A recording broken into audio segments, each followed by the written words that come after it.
ඉතින් කොහොමද යාළුවනේ? සුබ දවසක් ඔයාලා හැම දිනාටම. පොඩ්ඩක් පාර පැත්තට ආවා. එතකොට මෙන්න මෙයා දැකලා මං ටිකක් නැවතිලා බලාගෙන හිටියා.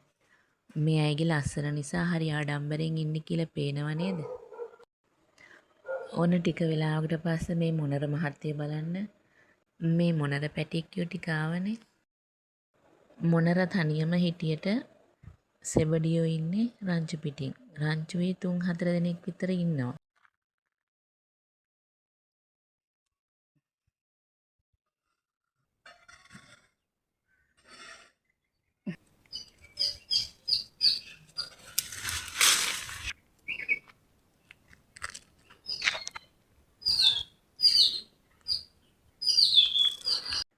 ඉතින් මම මල් ටික කඩාගෙන ඇවිල්ලා වාසියකට දැම්මා. ලස්සනයි නේද?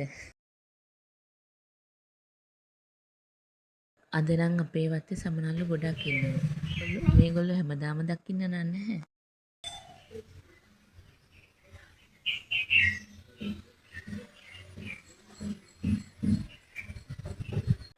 මේ තියෙන්නේ මගේ ළඟ තියෙන ලොකුම පැන්තාස් පැලේ.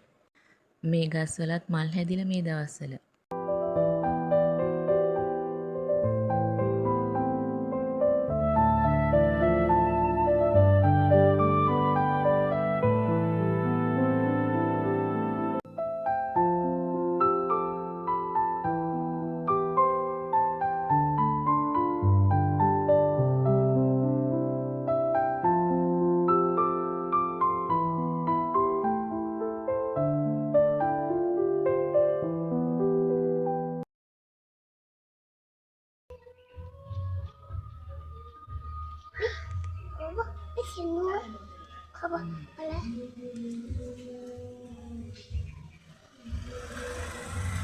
ඉතින් මේ ළඟදි දවසක මාතර තියෙන නිල්වලා පාක් එක බලන්න ගියා.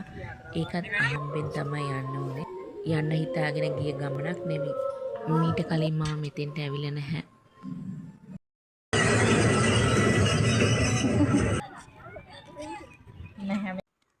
ඔන්න ඉතින් කැමැත්තෙන්ම ආවේ මම මෙතෙන්ට.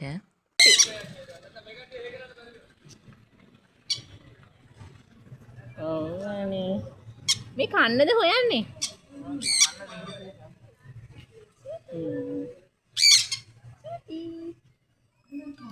චූටි ඔයා කන්නද හොයන්නේ? ඔයා කනවද?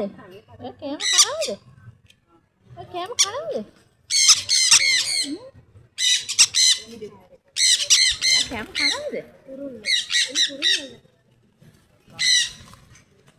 කොච්චර ආස වුණත් මේගොල්ලෝ මෙහෙම දකිනකොට නම් හිතට ටිකක් අමාරුයි. ඒ වුණාට මේගොල්ලෝ පිට රටේ ඉන්න කුරුල්ලෝ జాතියන්නේ. ඒ වුණාට මේගොල්ලොන්ට බාහිර පරිසරයේ නිදහසේ ජීවත් වෙන්න බෑ. එක්කෙනෙක් හරි කූඩුවෙන් එළියට ගියොත් ජීවිතය අනතුරේ. මේ වැඩසටහනක මම මේගොල්ලෝ ගැන අහලා තිබුණේ එහෙමයි. එහෙනම් යාළුවනේ මං අදට ගිහිල්ලා ආයෙත් දවසක මුණ ගැහෙමු.